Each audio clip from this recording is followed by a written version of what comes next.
Kalaburagi central ಜೈಲಿನಿಂದ ಮೂವರು ಕೈದಿಗಳು escape ಆಗಿದ್ದಾರೆ. ಸಂತೋಷ್, ಸಾಗರ್ ಹಾಗೂ ಮಶಾಕ್ ಈ ಮೂವರು ಕೈದಿಗಳು ಪರಾರಿಯಾಗಿರುವಂತದ್ದು. ಕಲಬುರಗಿ ಸೆಂಟ್ರಲ್ ಜೈಲಿನಿಂದ ಪರಾರಿಯಾದ ಮೂವರು ಕೈದಿಗಳು ಬೀದರ್ ಮೂಲದವರು. ಮೂವರು ಕೊಲೆ ಪ್ರಕರಣದಲ್ಲಿ ಜೈಲು ಶಿಕ್ಷೆಯನ್ನ ಅನುಭವಿಸ್ತಾ ಇದ್ರು. ಇಂದು ನಸುಕಿನ ಜಾವ ಗೋಡೆ ಹಾರಿ ಜೈಲಿನಿಂದ ಪರಾರಿಯಾಗಿದ್ದಾರೆ. ಫರಹತಾಬಾದ್ ಪೊಲೀಸ್ ಠಾಣೆಯಲ್ಲಿ ಈಗ ದೂರು ದಾಖಲಾಗಿದೆ. ಮೂವರ ವಿರುದ್ಧ ಪರಾರಿಯಾದ ಮೂವರು ಕೈದಿಗಳಿಗೆ ಪೊಲೀಸರು ಹುಡುಕಾಟವನ್ನ ನಡೆಸ್ತಾ ಇದ್ದಾರೆ, ಶೋಧ ಕಾರ್ಯದಲ್ಲಿ ತೊಡಗಿದ್ದಾರೆ. ಕಲಬುರಗಿ ಜೈಲಿಗೆ ಪೊಲೀಸ್ ಆಯುಕ್ತ ಡಾಕ್ಟರ್ ಶರಣಪ್ಪ ದೌಡಾಯಿಸಿದ್ದಾರೆ. ವಿಚಾರ ತಿಳಿತಾ ಇದ್ದಂತೆ ಕಲಬುರಗಿ ಜೈಲಿನ ಭದ್ರತೆ ಬಗ್ಗೆಯೇ ಈಗ ಅನುಮಾನ ಹೆಚ್ಚಿದೆ. ಗೋಡೆ ಹಾರಿ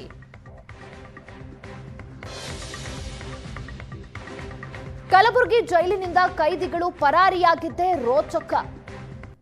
ಗೋಡೆ ಹಾರಿ ಎಸ್ಕೇಪ್ ಆಗ್ತಾರೆ ಅಂದ್ರೆ ಹೇಗೆ ಅಂತ 25 ಅಡಿ ಎತ್ತರದ ಗೋಡೆ ಹಾರಿ ಪರಾರಿಯಾಗಿದ್ದು ಹೇಗೆ ಅನ್ನೋ ಪ್ರಶ್ನೆ ಈಗ ಮೂಡ್ತಾ ಇರುವಂತದ್ದು.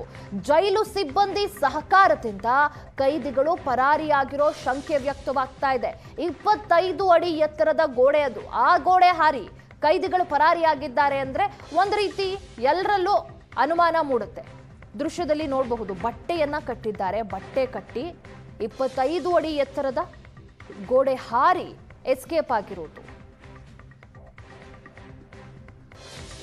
ಎಷ್ಟು ಉದ್ದದ ಗೋಡೆ ಅದು, ಅದನ್ನು ಹಾರಬೇಕು ಅಂದ್ರೆ ಸುಲಭದ ಮಾತಲ್ಲ.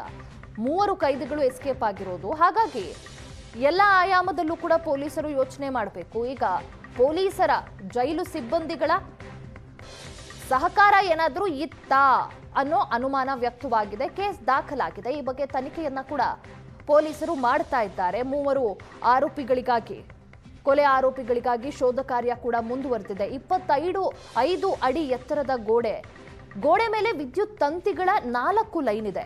ಹಾಗಿದ್ರೂ ಕೂಡ ಎಸ್ಕೇಪ್ ಆಗಿದ್ದಾರೆ. ವಿದ್ಯುತ್ ತಂತಿ ದಾಟಿ ಕೈದಿಗಳು ಪರಾರಿಯಾಗಿರೋದೇ ಒಂದು ರೀತಿ ಅಚ್ಚರಿ ಮೂಡಿಸ್ತಾ ಇದೆ. 25 ಅಡಿ ಮೊದಲಿಗೆ 25 ಅಡಿ ದಾಟೋದೇ ಕಷ್ಟ ಅನ್ನೋದು ಮೊದಲ ಒಂದು ಶಂಕೆ. ಇನ್ನು ಅದ್ರ ಮೇಲೆ 4 ವಿದ್ಯುತ್ ತಂತಿಗಳಿದೆ. ಆ ವಿದ್ಯುತ್ ತಂತಿಯನ್ನು ದಾಟಿ ಕೈದಿಗಳು ಪರಾರಿಯಾಗಿರೋದು. ಬಟ್ಟೆಯನ್ನ ಕೂಡ ಕಟ್ಟಿದ್ದಾರೆ. ಆ ದೃಶ್ಯನೂ ಕೂಡ ನಾವು ಸ್ಕ್ರೀನಲ್ಲಿ ನೋಡಬಹುದು. ಬಟ್ಟೆ ಬಳಸಿ ಗೋಡೆ ಮೇಲಿನ ಕಂಬಕ್ಕೆ ಆ ಬಟ್ಟೆಯನ್ನ ಕಟ್ಟಿದ್ದಾರೆ ಕೈದಿಗಳು.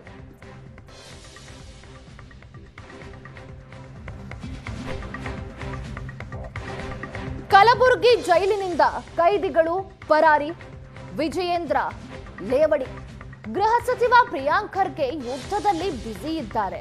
ಆದಷ್ಟು ಬೇಗ ಯುದ್ಧ ಬಗೆಹರಿಸಿ ತಮ್ಮ ಜಿಲ್ಲೆ ಬಗ್ಗೆ ಗಮನ ಕೊಡ್ಲಿ ಅನ್ನೋದಾಗಿ ವ್ಯಂಗ್ಯವಾಡಿದ್ದಾರೆ ಬಿಜೆಪಿ ರಾಜ್ಯಾಧ್ಯಕ್ಷ ವಿಜಯೇಂದ್ರ. ಸಚಿವರಾಗಿರುವಂತಹ ಪ್ರಿಯಾಂಕ ಖರ್ಗೆ ಅವರು ಸದ್ಯ ಈಗ ಅಮೆರಿಕ ಮತ್ತು ಇರಾನ್ ಮಧ್ಯೆ ಯುದ್ಧ ನಡೀತಾ ಇದೆ, ಅದ್ರ ಬ್ಯುಸಿಲಿದ್ದಾರೆ. ಸೊ ಆದಷ್ಟು ಬೇಗ ಅದನ್ನ ಇತ್ಯರ್ಥ ಮಾಡಿ ತಮ್ಮ ಜಿಲ್ಲೆ ಮತ್ತು ತಮ್ಮ ಇಲಾಖೆ ಬಗ್ಗೆ ಗಮನ ಹರಿಸಬೇಕು ಅಂತೇಳಿ ನಾವು ವಿನಂತಿ ಮಾಡ್ತೇನೆ. Thank you. ರಾಜ್ಯದ ಗೃಹ ಸಚಿವರಾಗಿರುವಂತಹ ಪ್ರಿಯಾಂಕ ಖರ್ಗೆ ಅವರು ಸದ್ಯ ಈಗ ಅಮೆರಿಕ ಮತ್ತು ಇರಾನ್ ಮಧ್ಯೆ ಯುದ್ಧ ನಡೀತಾ ಇದೆ, ಅದ್ರ ಬ್ಯುಸಿಲಿದ್ದಾರೆ.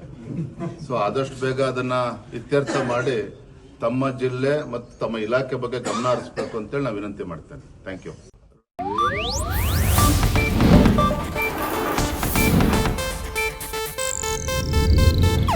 ಇದು ಏಷ್ಯಾನೆಟ್ ನ್ಯೂಸ್ ನೆಟ್ವರ್ಕ್ ಪ್ರಸ್ತುತಿ.